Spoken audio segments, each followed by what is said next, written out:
7th year anniversary, 7th year Thanksgiving celebration na kung saan sa pagpapala ng Diyos sa atin. Alam niyo ba, ang yung 7th year anniversary, yung numerong 7, marami sa atin na nagbabasa at nag-aaral ng banal na kasulatan ay hindi natin pinapansin ang mga numbers, mga numero sa Biblia, kung anong ibig sabihin ng mga numbers na ito. Hindi natin pinapansin yan . Hindi natin iniisip, bakit may numbers dun sa na binasa ko ng mga talata. Halimbawa, yung 12 tribes of Israel, yun bakit 12 sila na tribo ni Israel? Hindi natin alam yon. Hindi natin siya pinapansin kung bakit yung 12 lamang. Pwede naman 24, pwede naman 100, pwede naman bakit 12? Di ba? Gayun din sa mga disciples, ay bakit 12 din? Now, pagkatapos dun sa mga kagabi, napag-aralan namin sa aming grupo, ay tungkol sa Deuteronomy, yung pinakita doon yung 70 na mga angkan ni Abraham na pumunta sa Egypt na nag-migrate nung panahon ng tagutom. Bakit 70? Bakit 70 lamang sila? Ibig sabihin sa pagdami ng mga nanlahi ni Jacob nung panahon na yon ay kailangan tinigil na ng Diyos. 70 lamang kayo, kailangan pumunta sa Egypt. Bakit? Pwede naman silang dumami. Pwede naman siguro na hindi lamang 70, kundi mas marami pa dito. Diba? At gayon din, ang isa pa, yung binanggit dun sa panahon ng pagkakaroon ng nila Pedro nang sila ay mamalakaya ng isda dun sa panahon, dun sa John 21, alam niyo kung ilang isda ang kanilang nahuli doon? Binilang nila, 153 lahat. Bakit? Bakit nila binilang yung mga numbers na yon? Bakit yung mga isda na kanilang nahuli ay itinala ni Juan yung 153 na isda? Anong pagkakaintindi natin doon? Anong meron dito sa mga numbers na ito kung bakit kinakailangan pong banggitin, pwede namang sabihin, ang dami-daming isda ang kanilang nahuli, huwag na sabihin yung kung ano pa mang ilang bilang pa yon. Di ba? Ibig sabihin, binilang nilang isa-isa yung mga isda na yon na kanilang nahuli. Pero anong dahilan? Anong ibig sabihin ng mga numbers nito? Sa Judaismo, ang mga numbers ay meron silang personality. Meron silang personality at meron silang metaphysical meaning. Na ibig sabihin, para lubos nating maunawaan, maintindihan, ang mga sulat ni Moses, ang mga sulat ng mga propeta, ang mga sulat ng ating Panginoong Jesucristo, yung mga aral niya, yung mga turo at mga sulat ng mga apostol, para lubos nating maunawaan. To interpret the scripture na tama, we must examine the literal at ng mga symbols na kabilang na ang mga biblical numbers. Para lubos mong mauunawaan. Ang sinasabi ng banal na kasulatan ay kinakailangan hindi lamang ito babasahin ng basta, kundi meron tinatawag na pag-examina, pag-aaral sa mga symbols, kabilang na dito yung mga numbers. Alam nyo, ang number 7. Ang number 7 ay favorite numbers sa Judaismo. Favorite number yan. Sa rabbinic literature nila, katulad ng Midrash, ay sinasabi doon ay all sevens are beloved. Ibig sabihin, yung lahat ng mga number, lahat ng 7 ay kaibig-ibig sa kanila. Kung bakit ganun ang pagtingin nila sa numerong ito, na ito'y isang kaibig-ibig, ang numerong ito, number 7. Tayo, hindi natin naiintindihan yun . Bakit si Jaworski, number 7 yung kanyang Di ba? 7 siya. Naintindihan kaya ni Jaworski yung bakit 7 yung kanyang, yung kanyang numbers. Yung tatay ko nung nagbabasketball, nung siya ay nasa ano ba, YMCA, ang kanyang number sa kanyang jersey ay number 10. Hindi ko alam kung bakit na, ano yun, siyempre bata pa kami noon. Yun ang bakit 7? Bakit napaka sa kanila, yung number 7, sa mga Judaismo, napakahalaga sa kanila ito, kaibig-ibig sa kanila. Ang number 7 sa salitang Hebreo ay Sheba. Sheba, na kung saan ay ito ay divine number. Hindi ba, may naririnig na tayo na ang number 7 ay numero ng Diyos. Di ba narinig na natin yun? 777. Kaya pagkatapos doon sa 666 ay numero ng Diablo. Pero ang Diyos 777 ay numero ng Diyos. Divine. Ibig sabihin, divine number of completion. Hindi lamang siya, ang ibig sabihin, divine number of completion ang ibig sabihin ng 7, yung Sheba. Fullness and spiritual perfection. Para sa Diyos, yun ang kanyang ito ay sumisimbolo sa kabanalan. Yung number 7, sumisimbolo ito sa kabanalan at pagpapakabanal. Holiness and sanctification. Ang Sheba, na salitang 7, mula sa salitang Hebreo, mula sa salitang ugat na Shebua, na ang ibig sabihin ay ito'y iniuugnay sa commitment, sa oath, panunumpa. Yung salitang ugat na Shebua ay iniuugnay ito sa salitang commitment o oath. Observation lamang po. Nung magpasimula po ang church, ay nagsimula tayo kasama ng pagpapalaki ng mga batang kasama natin. Halimbawa si Enzo. Si Enzo, anong ganun niya? Nung bata siya, di ba? Alam mo, napakalikot ni Enzo. Tama na lamang, merong isang Jethro na kinatatakutan si Enzo. Ikatinignan ni Jethro si Enzo, tatahimik siya. Di ba? Si Enzo, si Rowan, si Porang, yan ay lumaki sila na kasama natin habang ang church ay nagpapatuloy sila. So ibig sabihin, mula doon sa kalikutan nila, si Penny, kasama na rin si Penny. Sumama na rin si David. Ang pinakabata ngayon ay si Nathan, na siya na ngayon ang nakikita natin na napakalikot at napakagalaw ng batang ito. At tama naman, sinusubaybayan siya ng kanyang mga kapatid at ng kanyang. Minsan pinanggigilan natin sila. Di ba? Pinanggigilan natin sila sa ating sabi ko, ayahan natin, iupo natin sila sa ating mga tabi, mga batang, mga anak natin. Kasama natin sila sa pagsamba. Kasama natin sila pagpupuri sa Diyos. Itabi lamang natin sila. Kung sila mag-ingay, ayahan natin sila. Sama tayo nanggigil sa kanila. Lalo na yung mga magulang. Kaya may mga magulang na ayaw nung dumalo dahil sa meron silang anak na titingnan lamang nila yung mga anak nila. Wala silang mapapakinabangan sa pagsamba. Tayo na magpasimula ng ating pagsamba na sama-sama ay mula sa maliit na grupo. Mula sa pagpapakilala na tayo ay magkakaibigan. Na tayo ay pare-pares na kapampangan. Na tayo ay pare-pares na pinagbulan sa lugar kung saan tayo nanggaling. Pare-pares tayo mga trabaho. Kaya madali natin itong na-organize ang ating grupo. Na magkaroon tayo ng Bible study, magkaroon tayo ng pananambahan. Naglipat-lipat tayo kung saan. Tama na lamang nga, meron tayong Jerome na siyang nag-ahanap ng ating lugar kung saan tayo magsantong upang sumamba sa Panginoon. Ang mga dahilan natin kung bakit tayo nagsasama-sama ay merong simple lamang. Umaaten ako dyan dahil kapatid ko ang pastor dyan. Mga pamangkin ko, ang mga pastor, ang nag-aasikaso dyan. Umaatin ako sa gawain dahil kaibigan ko si Ma'am Pen. Kakilala ko si Ate Presi, katrabaho ko si si Melchor, kasama ko na yan nung pa. Kaya si Melchor, kaya yun siguro ang kanyang dahilan.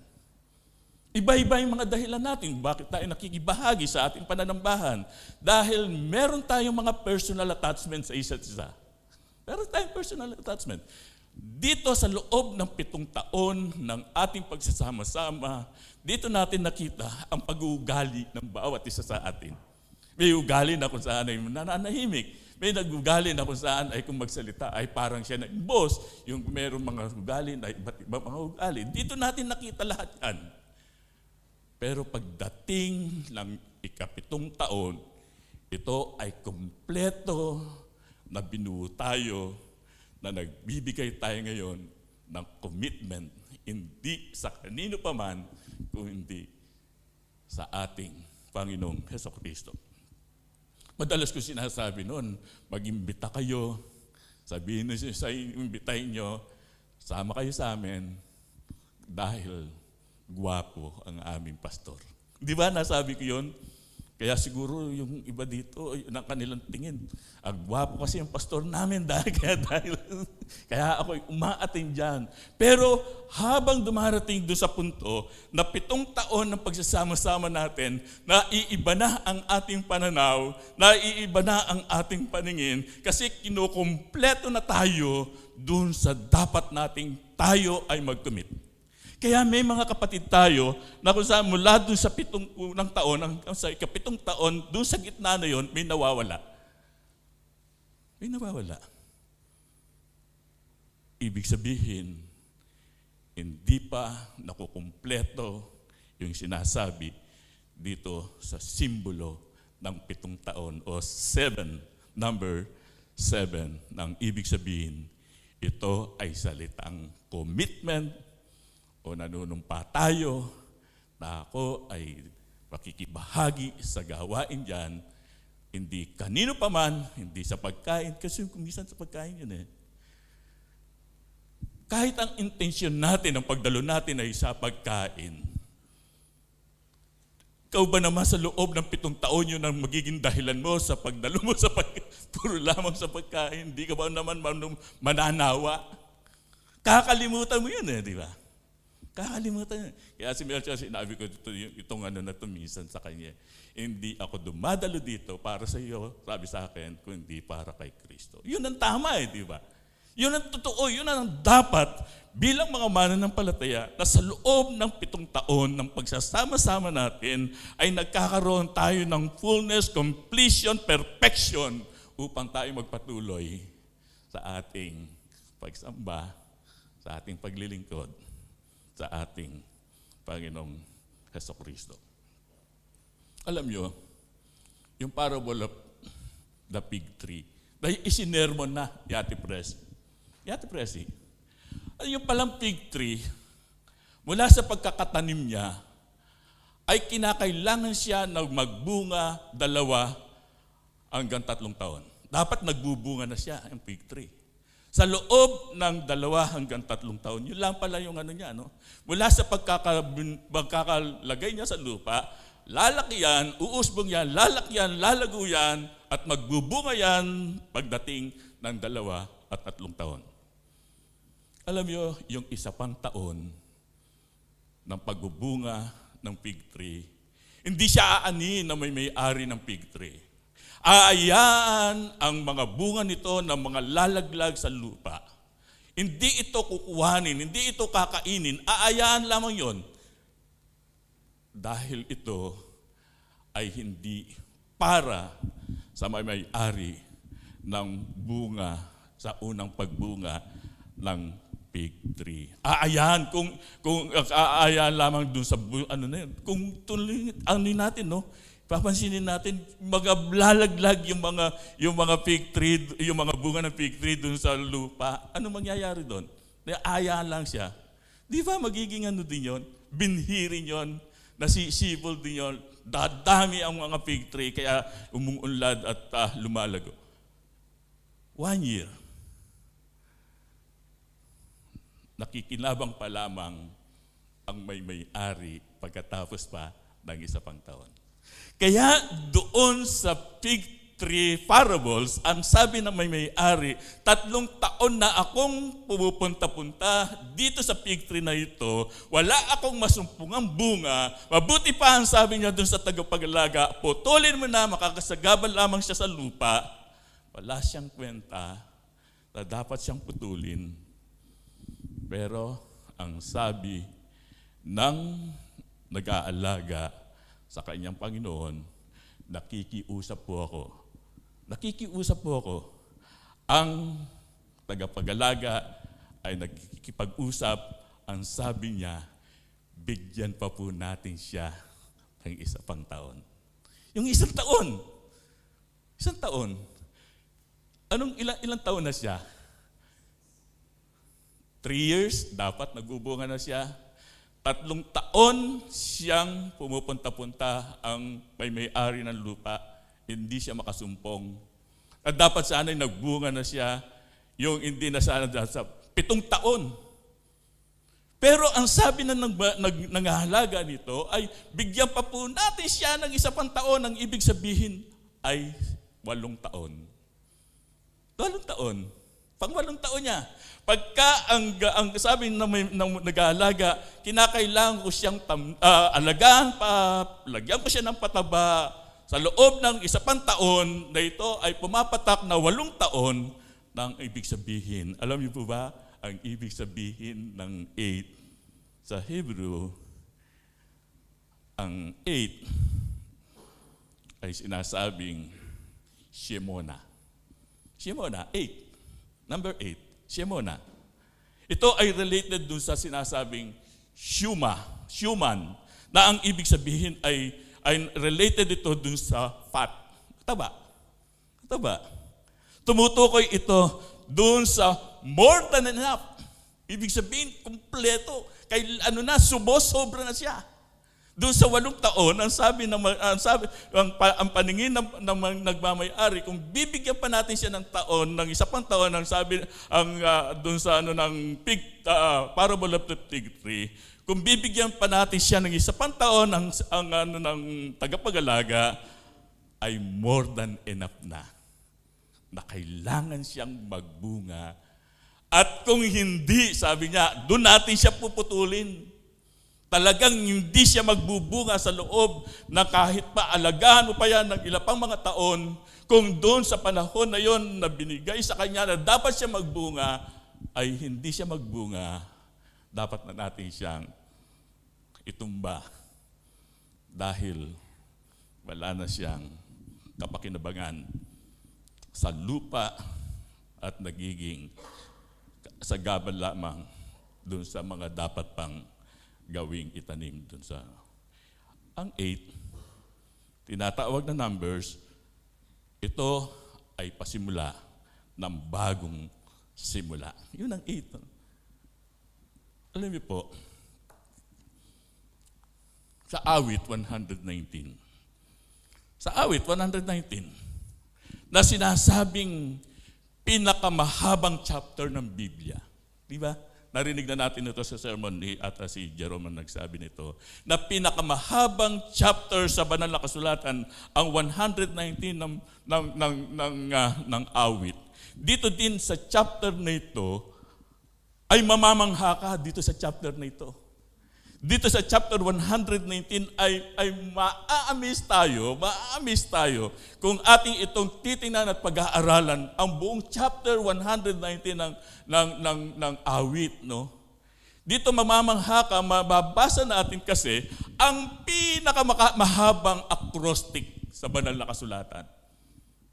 Nababasa natin acrostic, 3 lamang letra. Halimbawa, SPP, Serapin, Woging, Pastor. Diba? Konektado, no? SPP, yun lamang na mga alam natin mga acrostic. Pero ito ay siyang pinakamahabang acrostic ng banal na kasulatan, itong awit 119, na ito kasi ay binubuo ng 176 na verses o paragraph, at ito ay i-divide sa 22 na Hebrew letters. Tingnan nga natin yung Hebrew letters. Ano ba yung mga Hebrew letters na yan? Ito yung siya. Ito yung mga Hebrew letters. 22. Aleph, Bet, Gimel, Dalet, He, Bed, Sayin, at marami pa. 22. Na ibig sabihin, sa unang mga talata dito sa 119, halimbawa, doon sa verse 1, dinivide nila no? Yung 176, dinivide nila doon sa 22 letters ng Hebrew alphabet, ay ibig sabihin meron siyang 888 bawat mga talata. Halimbawa, Ang unang salita sa bawat verses ay nagsisimula sa letter Aleph, dun sa verse 1 hanggang sa verse 8. Ang Aleph. Lahat ng salita dun sa verse 1, verse 2, verse 3 ay nagsisimula sa letter Aleph. Aleph. Ganon din pagdating dun sa verse 9 hanggang sa 16, yung unang salita ay nagsisimula sa letter Bet. Nagsisimula naman sa letter Bet. Hanggang dun sa matapos ang banal na kasulatan ay meron siyang kani-kanyang kumbaga mga letters ang bawat mga paragraph na yan.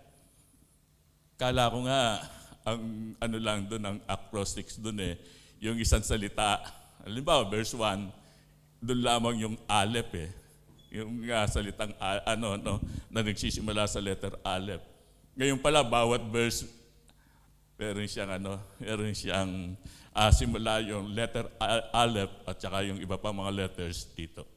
Kaya dito kung papansinin natin, sa bawat talata, kung titingnan naman natin dun sa nais kong ibahagi sa inyo ngayong umaga, ay makikita natin dito sa chapter 119 ng awit, verse 49 to 56. Verse 49 to 56. Alam niyo ko ba kung bakit ito ang nais kong ibahagi sa inyo? Itong mga talatang ito, dito sa verse 49 to 46, bawat talata rito ay nagsisimula sa letter Sayin. Ano yung Sayin? Tingnan nga natin yung Sayin. Ayan. Letter Sayin. Letter Sayin. Yung letter alphabet ng Hebrew at saka numbers ay iisa. Iisa yan. Hindi katulad sa atin, iba yung alphabet natin at iba yung numbers. Isa, dalawa, tatlo.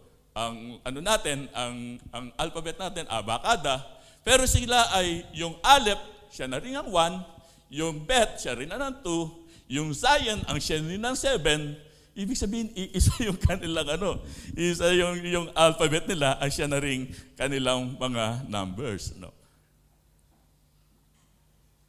Ang Hebrew alphabet ay hindi lamang basta letter. Siya na rin ang numbers nila at ito ay merong sinisimbolo sa bawat mga numbers at sa bawat mga letters na ito. Halimbawa, itong sayin. Ano napapansin niyo sa sayin? Para siyang T? Dagdagan mo doon sa taas yung nag-uwet. Sword. Weapon. Ang sign, ang salita, ang letter sign ay bilang sword. Bilang weapon. Iniugnay ito sa lakas, sa strength, at bilang sanggalan o proteksyon. Weapon siya, Weapon. Bilang weapon, ito ay magagamit sa panahon ng kahirapan o suliranin sa buhay. Ito ay ang salita ng Diyos. Di ba dun sa Hebrew, chapter 4, verse 12, ang sinasabi doon, sapagkat ang salita ng Diyos ay buhay at mabisa at matalas kaysa alinmang tabak na may 2 talim at bumabaon hanggang sa paghihiwalay ng kaluluwa at espiritu at ang mga kasukasuan at ng utak at madaling kumilala ng mga pag-iisip at ng mga haka ng puso. Salita ng Diyos. Sandata pa rin Weapon. Sayin. Weapon. Kung ating pagbubulay-bulayan ang 119 verse 49 to 56 ay nagpapahayag tungkol sa karanasan ni Solomon ni David tungkol sa kautusan at sa mga salita ng Diyos sa kanyang buhay. Kung babasahin natin itong buong chapter na ito, kung anong merong karanasan si David sa kanyang mga salita, mga kautusan, mga palatuntunan ng Diyos na kanyang sinusunod. Nais kong basahin sa inyo is unang talata na dito sa verse 49. Sabi niya, yung alalahanin ang salita ng sa iyong lingkod na dooy iyong pinaasa ako. Ito'y aking kaaliwan sa aking pagkapighati sapagkat binuhay ako ng iyong salita. Ang palalo ay dumuwagi, mainam sa akin, gayon may hindi ako hihiwalay sa iyong kautusan.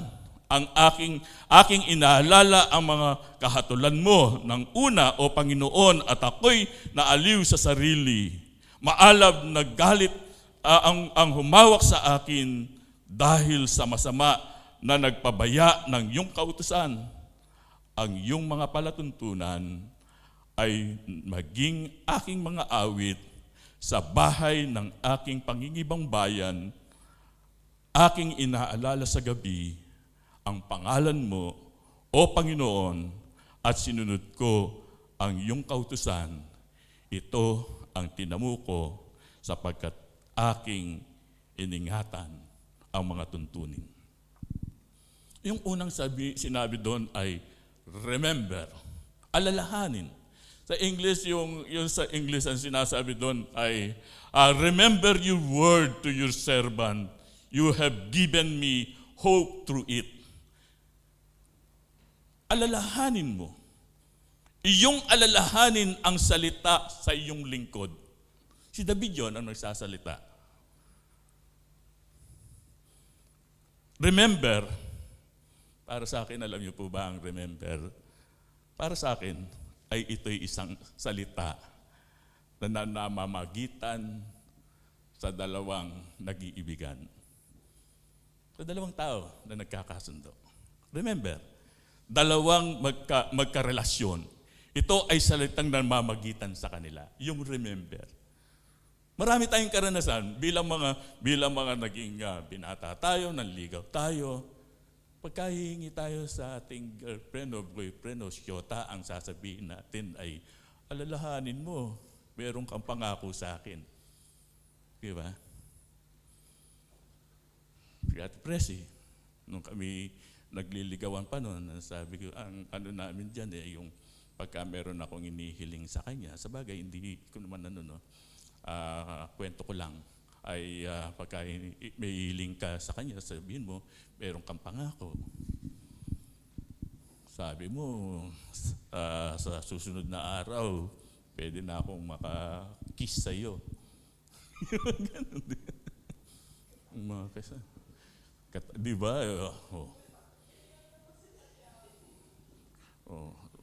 Pagkatapos, dadalhin mo siya sa Jollibee.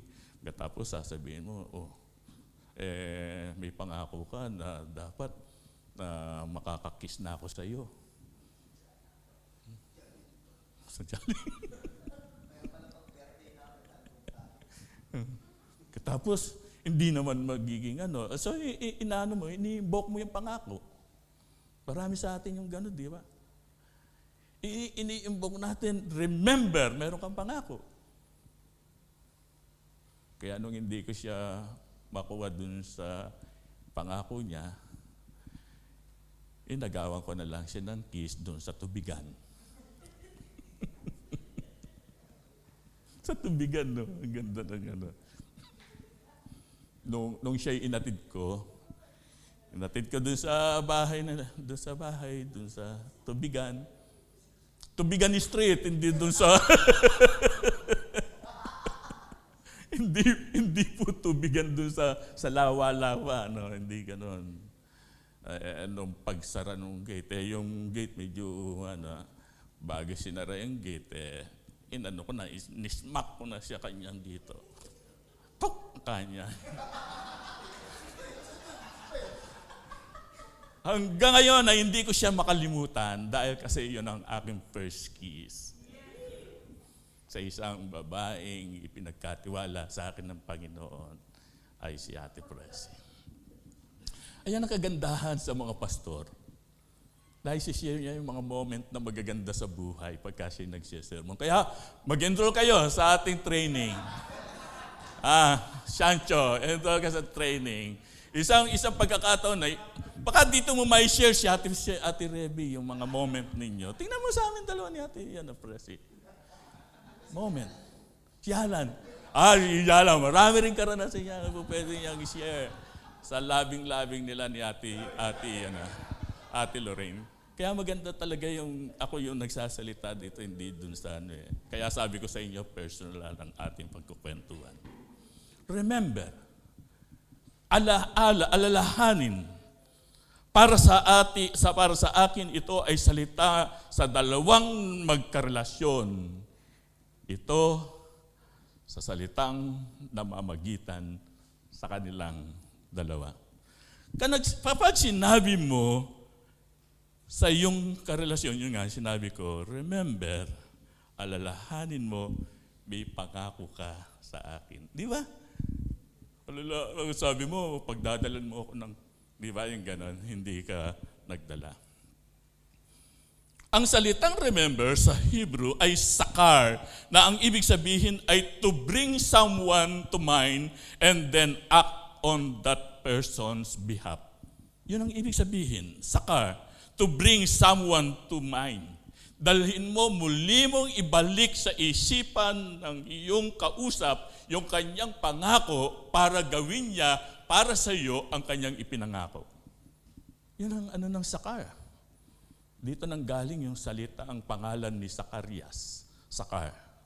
Ibig sabihin, sakar na pinapaalala mo sa sino man na may pangako na dapat niyang gawin at tuparin para sa iyo ang kanyang ipinangako. Kung sa Diyos natin ito sasabihin, katulad ni David, ang sabi niya, remember your word to your servant. Kapag sa Diyos natin ito sinabi, alalahanin mo, O Diyos, ang iyong pangako. Ang iyong pangako. Ibig bang sabihin, ang Diyos ay nakakalimot at malilimutin na dapat siya siyang pahalalahanin sa kanyang mga sinabi, sa kanyang mga pangako? Siyempre hindi. Marami sa banal na kasulatan, katulad na lamang dun sa Genesis chapter 8 verse 1, ang sinasabi doon ay na matapos yung dilubyo na nandoon sa daong si Noe at ang kanyang pamilya, ang sabi doon na alala ng Diyos si Noe at dahil dito ay nagpasugo siya ng hangin upang ihip at upang matuyo ang baha. Kapag sinabi natin sa Diyos, alalahanin mo ang iyong salita, pangako. Anong pangako ng Diyos sa atin? Anong pangako para sa atin? Anong pangako ng Diyos sa atin? Meron ba siyang pangako sa inyo? Meron ba siyang pangako sa atin? Sa akin. Anong pangako? Alam nyo, walang direktang pangako ang Diyos sa atin bilang mga Gentiles. Wala. Wala siyang direktang pangako na dapat nating panghawakan at dapat nating ibigay sa Diyos na muli niyang alalahanin na yung kanyang pangako sa atin. Wala siyang direktang pangako. Ang problema kung minsan sa ating mga Kristiyano, kung makapag-claim ng pangako sa Diyos, kala mo, direkta niya tayong pinangakuan. Hindi po. Walang pangako ang Diyos sa atin bilang mga Gentiles. Walang direktang pangako. Na hindi natin pwedeng sabihin sa Diyos na nangako ka sa akin. Sino tayo? Wala. Si Moses, si David, mga Israelita, kapag sinasabi nila, alalahanin mo ang iyong pangako, hindi para sa kanila, kundi para sa kanilang mga ninuno. Alalahanin mo ang iyong pangako kay Abraham, kay Isaac, kay Jacob. Yun ang kanilang Yun ang ini-invoke nilang pangako sa Diyos. Hindi direkta sa kanila. Lalo pa nga tayo. Remember your words promised to your servant Abraham, Isaac, and Jacob. Yun ang kanyang sinasabi. Maging si David, yun ang sinasabi niya. Alalahanin mo ang iyong pangako sa aming mga magulang. kay Abraham. Pagka ito yung in-invoke natin sa ating paghingi ng alaala, paalalahanin ng Diyos, ay sabihin natin na rememberin tayo ng Diyos, ang ating, mabuti pa ang gagawin natin, ang sasabihin natin, alalahanin mo, O Diyos, ang iyong pangako kay Abraham, kay Isaac, kay Jacob, dahil dito sa pangakong ito, kabilang ako doon sa pangako. Kung ano man ang pinangako ng Diyos kay Abraham, kay Isaac, ay kay Jacob. Yun ang panalangin nila. Yun ang kanilang ibig alalahanin ng Diyos. Pagka in-invoke nila yung alalahanin ng Diyos ang kanyang pangako. Hindi sa atin. Ang nakalulungkot, kaya merong replacement theology. Alam niyo ba kung bakit? Kaya merong anti-Semitic pag-uusig sa mga Jew.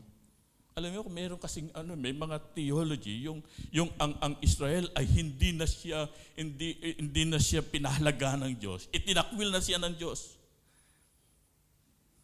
Sinasabi ng mga Kristiyano, tayo ay tayo na ang Israel.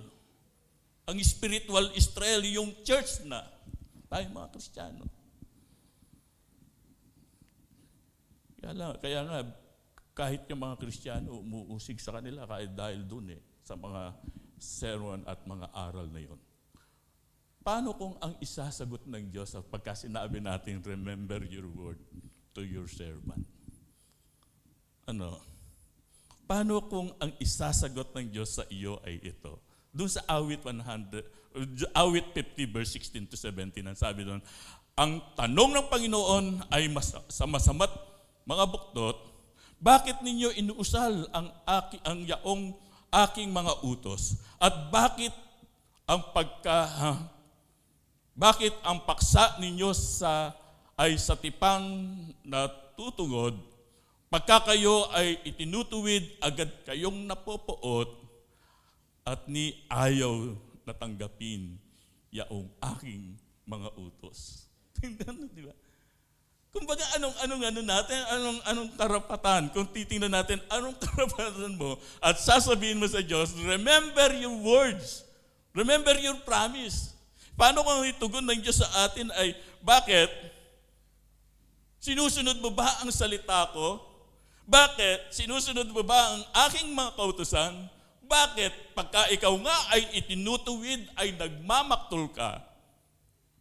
Napupuot ka pa nga sa akin Pagkatapos sasabihin mo, alalahanin ko ang iyong pangako, ang aking pangako sa iyo. Bakit? Ang paksaan ninyo ay tipan. Pagka kayo naman ay itinutuwid, napupuot kayo. At pagka kayo naman ay sinasaway, hindi naman ninyo tinatanggap ang aking mga utos. Bakit sasabihin natin ngayon, Lord, alalahanin mo ang iyong pangako. Ang salmistang si David, ang sabi niya, aking inaalala ang iyong kahatulan, ang iyong mga palatuntunan ay naging aking mga awit. Hindi ako hihiwalay sa iyong kautusan. Aking inaalala sa gabi ang iyong pangalan. At aking sinunod ang iyong mga kautusan. Aking iningatan ang iyong mga kahatulan na kung saan ang mga kahatulan at salita ng Diyos ay parang sandata, weapon, na sa Kanya ay nagiging kaaliwan, nagbibigay buhay, nagliligtas sa Kanya. Ang salita ng Diyos na Kanyang pananggalan, na Kanyang sandata upang harapin ang anumang hamon sa buhay niya bilang isang lingkod ng Panginoon. Mga kapatid, ang salita ng Diyos ay ating isakbat sa ating mga balikat na siyang ating sandata. Katulad ng sinasabi sa Efeso, magsakbat kayo isakbat ninyo ang sandata ng Espiritu na siyang salita ng Diyos.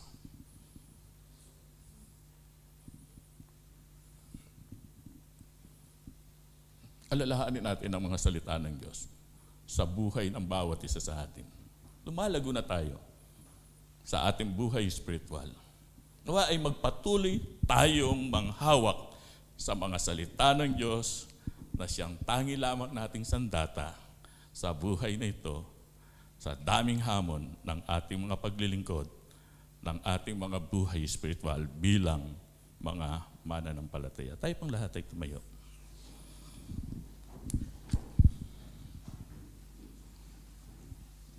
Tayo po'y manalangin.